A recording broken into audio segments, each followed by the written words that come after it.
Olá, hoje estamos aqui de novo reunidas, terapeutas, para fazer estudo sobre sintoma. Hoje nós vamos falar sobre doenças autoimunes e, no final, mais especificamente sobre diabetes tipo 1, porque tem muitas coisas que não são esclarecidas o suficiente e a gente acaba indo no ritmo da doença e acreditando que de fato a gente fica com as mãos atadas, a gente fica refém de um diagnóstico, né?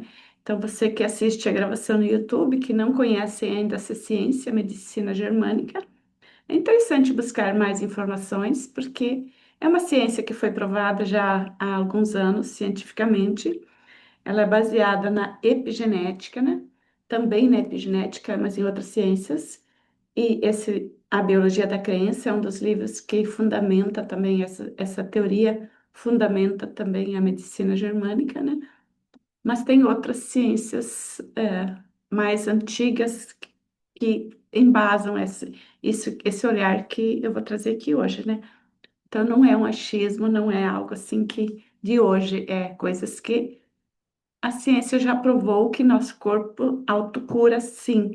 E se ele desenvolve uma doença que parece que o corpo está se atacando, atacando as próprias células, é porque tem algo acontecendo com a pessoa que está com esse sintoma, com esse diagnóstico, com esse problema, né?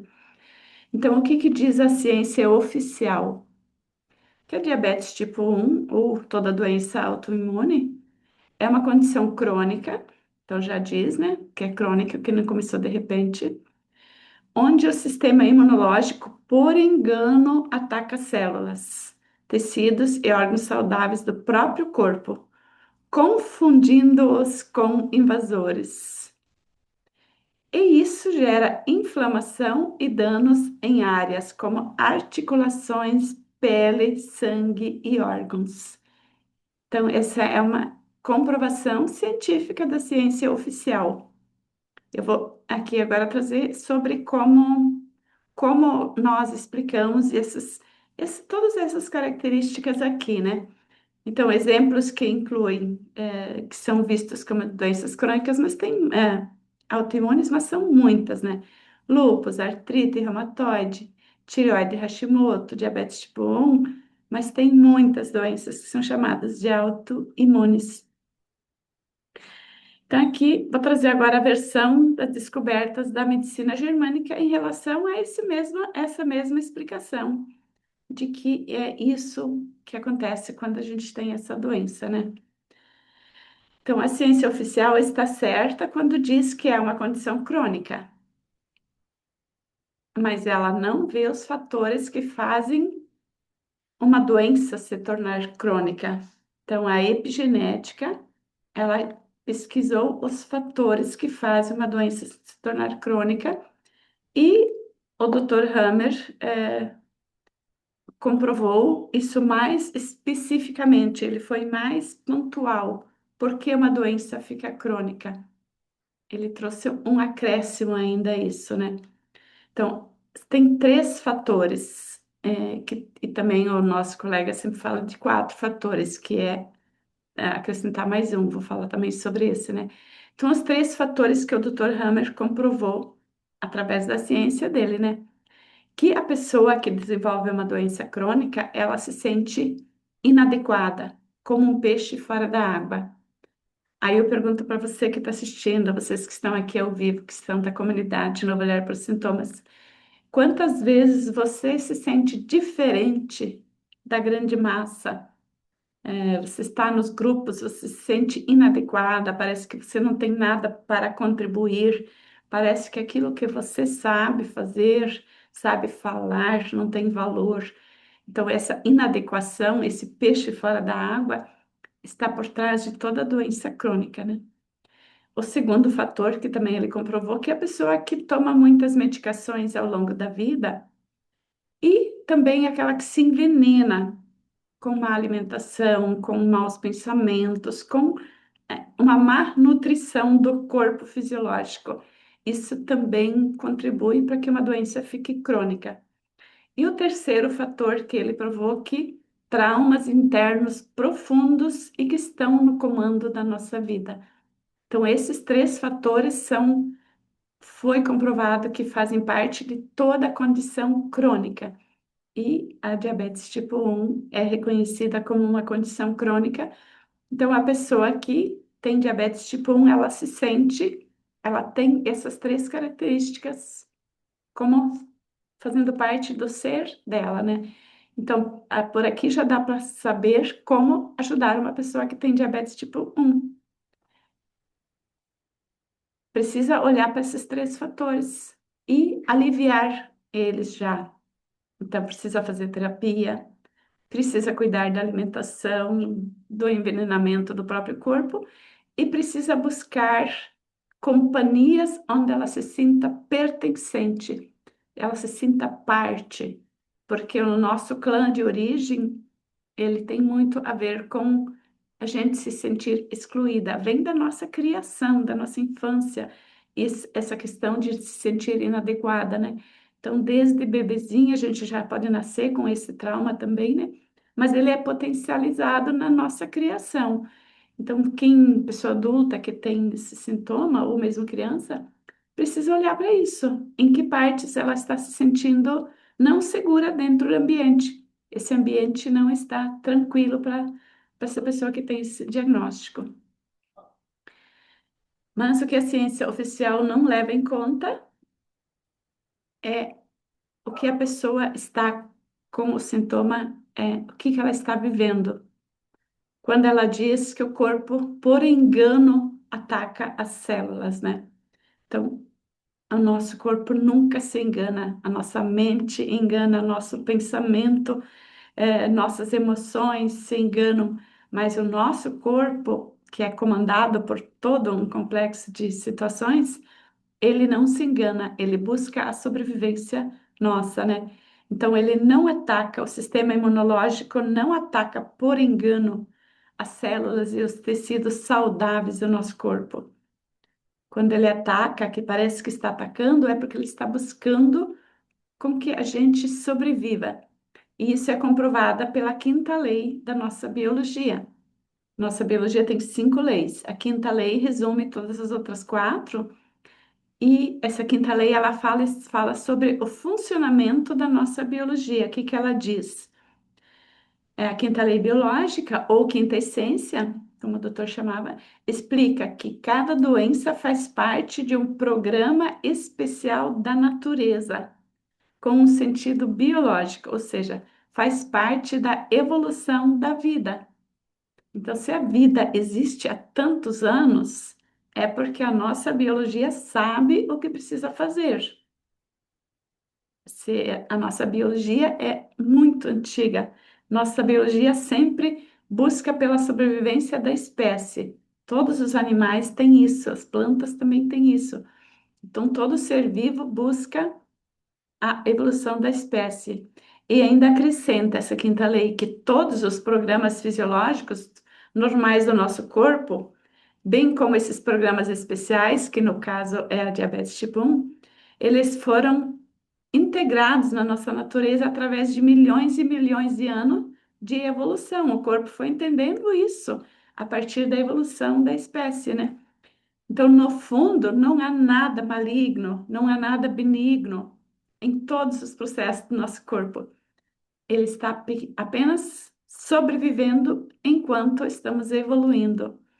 Então, esse é um aprendizado programado buscando a nossa capacidade de adaptação à natureza, ou seja, a sobrevivência. Então, se vocês olharem para. Não precisa olhar para muitas gerações atrás. Quanto alguns anos atrás as pessoas eram mais baixinhas, menos fofas, menos. O próprio nosso corpo físico está mudando muito rápido.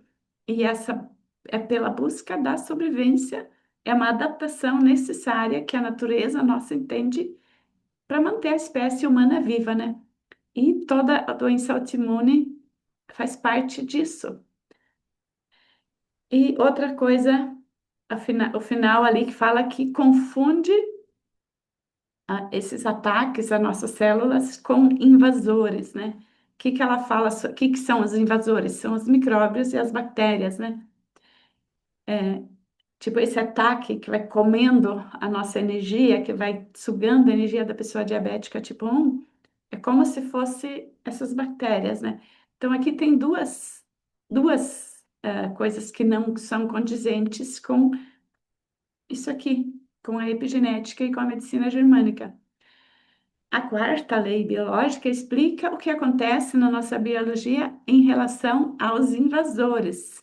Então, o que eles chamam de invasores foi provado que faz parte do programa de sobrevivência também.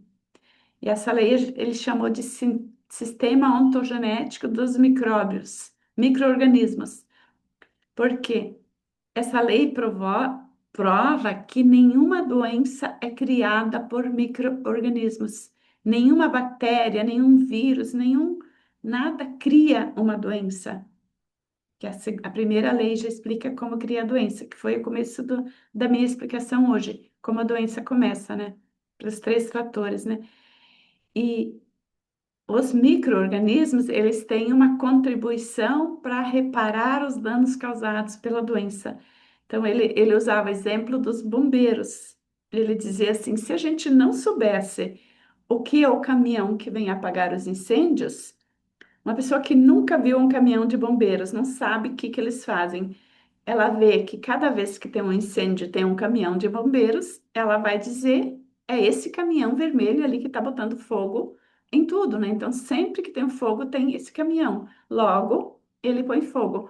É essa mesma interpretação que a ciência oficial dá para os micro-organismos.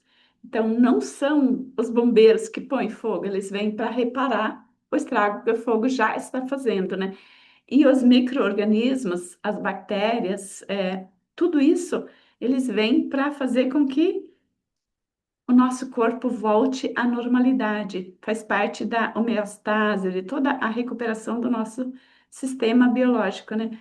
Então, com isso, podemos ver com outras perspectivas em relação às enfermidades, onde a atividade do nosso corpo ela é coordenada através de um estímulo cerebral e os processos de cura.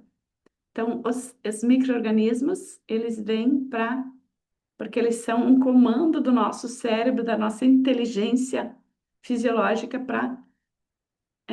é um comando que vem para fazer o processo de cura acontecer naturalmente, sem necessidade de químicos e de tantas coisas. Então, quando vem o comando do cérebro, os micro-organismos entram em ação para recuperar nosso organismo. Tudo bem até aqui? Vocês que estão aqui ao vivo? Tá claro?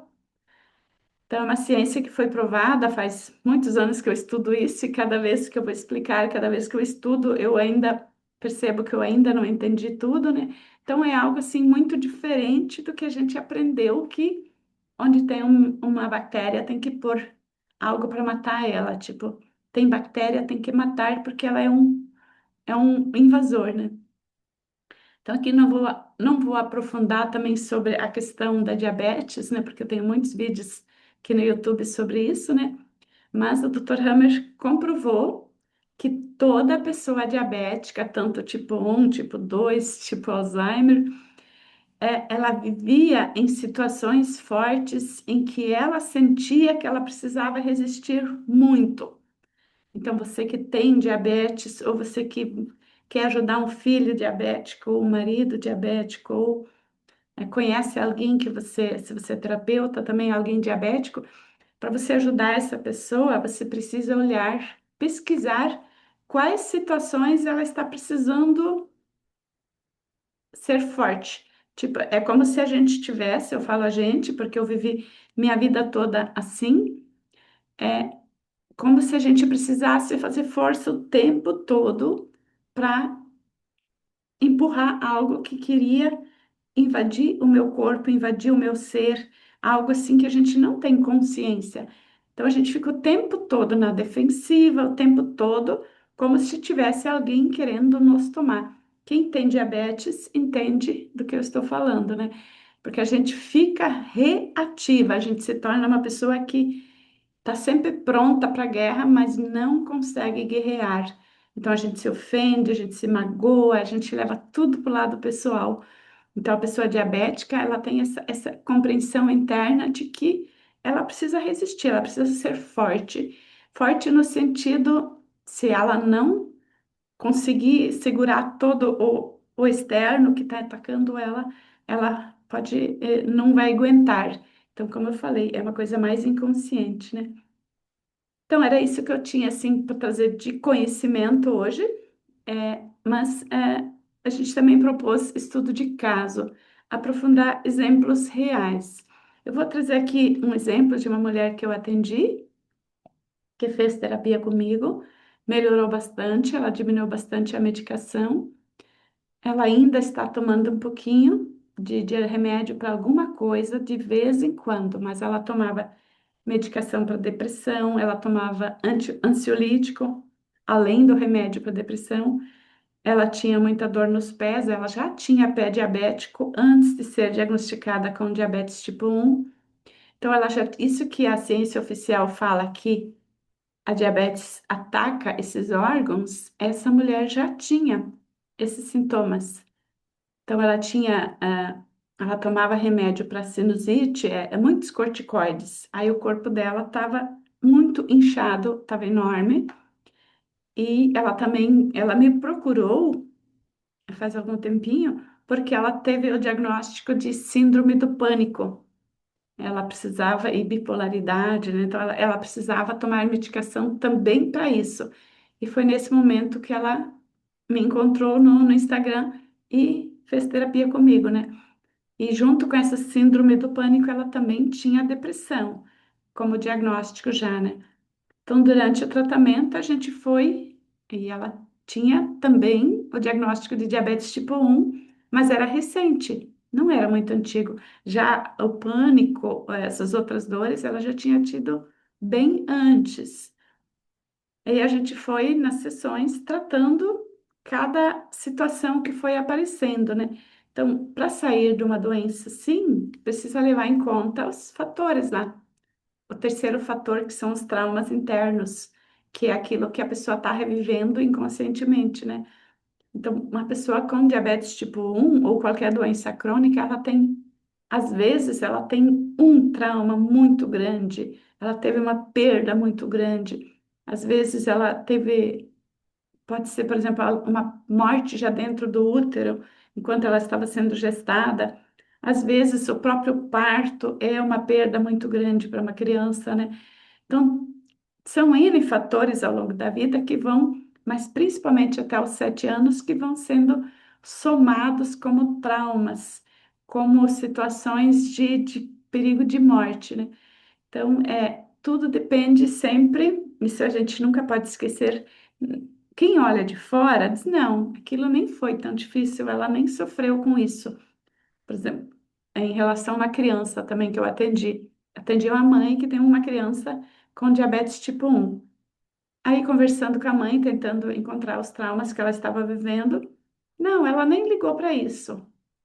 Quem está olhando de fora não sabe, porque às vezes a criança finge que algo não doeu, porque é uma esperteza, uma inteligência natural. Algo tocou tão fundo que precisa ignorar. A gente não faz isso ainda na vida adulta? Nossa, eu levei uma puxada de tapete de uma pessoa que eu amo muito, mas eu tenho que fingir que não foi nada e a vida corre para frente, a fila anda, né? A gente usa tantas coisas para a gente se desculpar, tentar se desculpar dos traumas que a gente vive, né? Então, uma criança, ela também tem essa capacidade de se adaptar. Ela sofre umas perdas, umas situações de perigo, ameaça, e ela consegue fazer de conta que não está doendo, mas o corpo não consegue fazer de conta, né? Então, o corpo sempre fala a verdade. Tem gente chegando aqui ainda.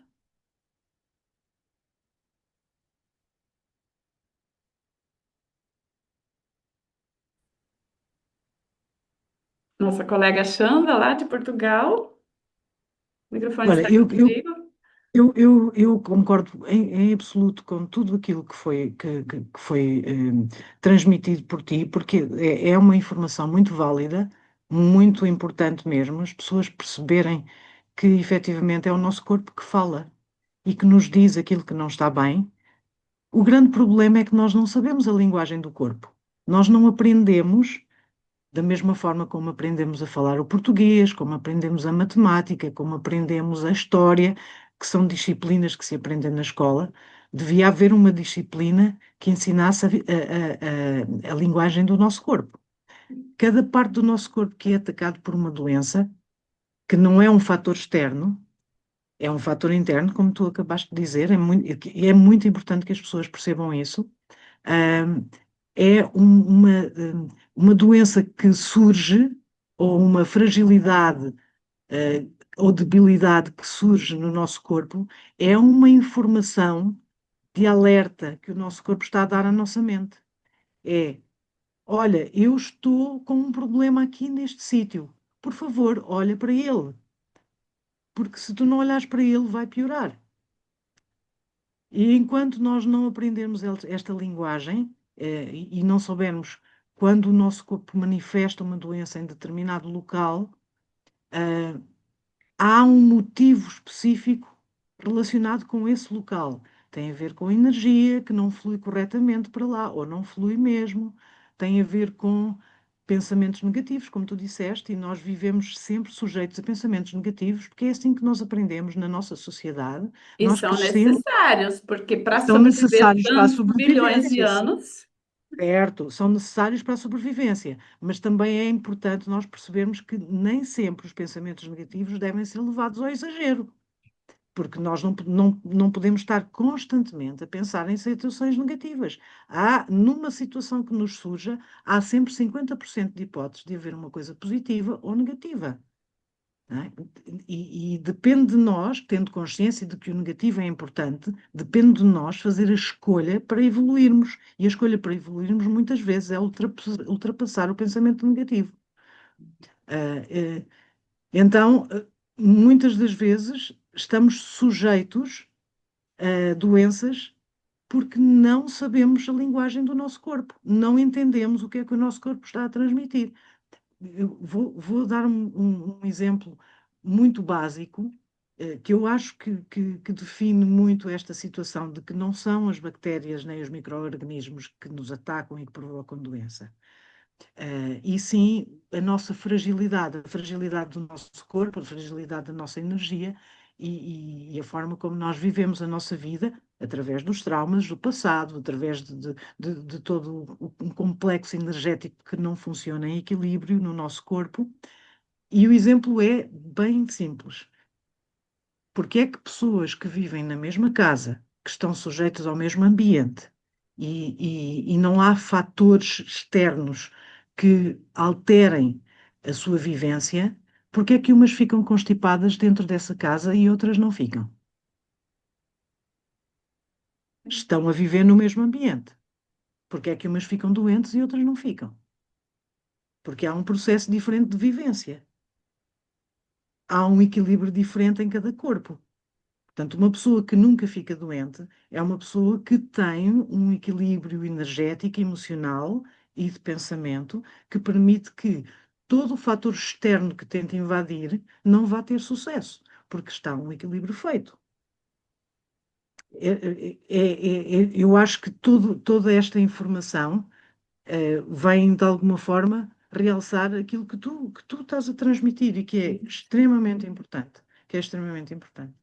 Não sei se levantou alguma polémica ou não, não, não mas eu acho que contribuiu, somou com a eu acho que eu acho que é muito importante nós termos consciência de que o nosso corpo fala connosco.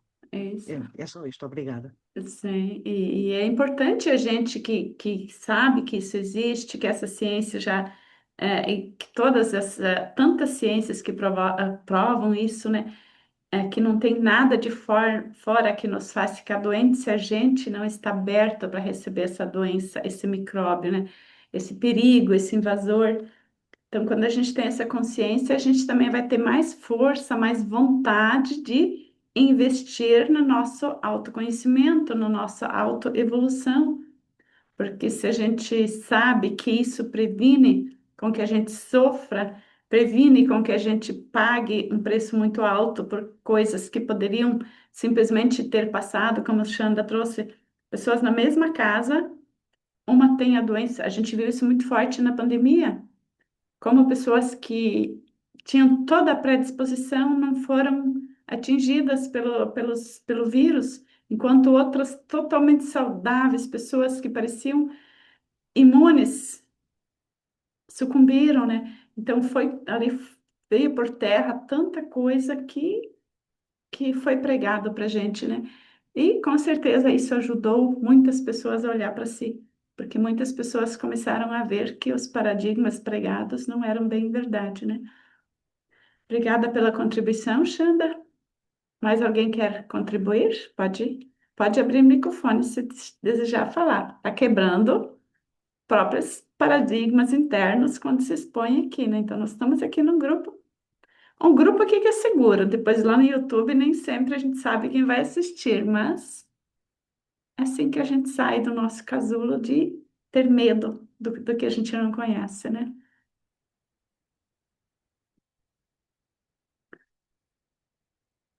Então, vamos encerrar aqui por hoje. Até o próximo encontro. Marilda, diga, quer Eu falar? quero. Pode ser agora gravar, assim. E tá ruim A teu, base. tá ruim tua Oi? conexão. Tá falhando, não sei se é para mim, Hum, se é o teu. vamos tentar ver se dá para fazer a pergunta. Seria a base das autoimunes, normalmente são as mesmas, como você citou aqui, a base para a diabetes, você citou três exemplos. Para todas Sim, as autoimunes, tem uma a pequena diferença. base é a mesma ou é uma outra? Uhum. Eu acho, eu entendi, não sei se está falhando se é o da Marilda, se é o meu. Para mim, a Marilda falhou. Mas eu entendi a pergunta, Marilda. Então, a base é a mesma, mas a terceira questão ali, que são os traumas, ali que tem o diferencial. Por exemplo, o trauma que causa diabetes tipo 1 é o da resistência. Eu preciso ser muito forte, eu preciso ter muita energia para sobreviver. Então, a base é esse que é o diferencial. Já uma outra autoimune, por exemplo, se alguém quiser citar uma, mas, por exemplo, depende o órgão que ela ataca. Por exemplo, se é um que ataca a musculatura, a esclerose múltipla, tem gente que também fala que é autoimune, né? Ela ataca a musculatura do corpo. Aí a base não é, eu tenho que ser forte, eu tenho que resistir. Aí a base é, eu sou impedida de me movimentar. Eu sou obrigada a ficar paradinha aqui, encolhida, porque se eu me movimentar, artrite reumatoide, né? Então, a artrite reumatoide tem a ver com movimento, com leveza, com gingado, né? Ela mexe com as juntas, com todo. Então, sempre tem que olhar para o órgão que é atacado. Isso, a esclerose múltipla é isso. Eu sou obrigada a ficar parada porque eu tenho medo, né? A artrite reumatoide, eu sou obrigada a não me movimentar. É a pessoa que entende que ela tem que ser, tipo, viver congelada. Se ela se movimentar, se ela for muito malhável, tem perigo, né? Normalmente vem da vida intrauterina, porque tem traumas já que vêm de lá. Então, cada doença tem que olhar que órgão que é afetado. Se é aquele, por exemplo, a artrite reumatoide normalmente começa pelas mãos, né? Para mim começou no quadril. Eu tive o diagnóstico no quadril no lado direito. Meu pai também tinha no lado direito, fez cirurgia, aí logo fui diagnosticada. Não, isso é genético. Mas aí tomei colágeno muitos anos. Ah, ó, Marilda, minha mãe tem, eu também. Então, você herdou uma parte dela, mas você, por todos os teus irmãos têm? toda a tua família tem? Ou é só alguns, né? Então, esse que é o diferencial que nem a Xanda trouxe. Não é todas que têm. Nós somos irmãs, três irmãs, eu sou a primeira, daí tem mais duas, e assim, todas, a mãe fibromialgia e todas as três fibromialgia. Sim, sim. Então, tem muito a crença, você foi educada, e a mais velha, que é a primeira, normalmente vem mais forte, porque ela tem que abraçar a mamãe mais com Olha, todos os sintomas. olha minhas mãos, Sim, como sim. está. Então, Ó, ali tem muitas crenças que você já trouxe da mamãe, mas quando se começou nas mãos, tem a ver com ação, com para que serve a mão? Trabalhar, pegar, agir. Então tem muito a ver. Eu não posso ter leveza para fazer os meus, porque a pessoa que tem artrite reumatoide, por exemplo, não pode ser um cirurgião, não pode exercer uma profissão delicada, né? Então tem muito a ver. Eu não posso fazer o que eu gostaria de fazer. Pode ter coisas assim, excesso de responsabilidade no sentido de fazer desde criança, né? Foi reforçando já esses traumas, né? Então se permitir de vez em quando fazer coisas que você gosta muito e não fazer aquelas coisas que você acha que você é obrigada a fazer, né? Então, e também olhar para os traumas que você viveu para desenvolver isso, né? Mas permitir, porque tem a solução biológica, que é a solução de você fazer um pouquinho diferente, agir um pouco diferente com consciência, isso traz a solução biológica naturalmente, né? Mas tem traumas que eles são tão profundos, como no caso se já parece genética, que às vezes tem coisas que você tem que fazer terapia mesmo para ressignificar também, né? Porque já está muito enraizado no teu, já está muito forte essa, é uma percepção, não é uma crença só, é uma percepção de que a vida só funciona se eu fizer. Então, tem muito em relação a isso, né? Então, sempre toda doença autoimune precisa olhar qual órgão que ela ataca. No caso da diabetes tipo 1, ela ataca o pâncreas e o fígado. Então, claro que está relacionado com situações que a pessoa não consegue digerir.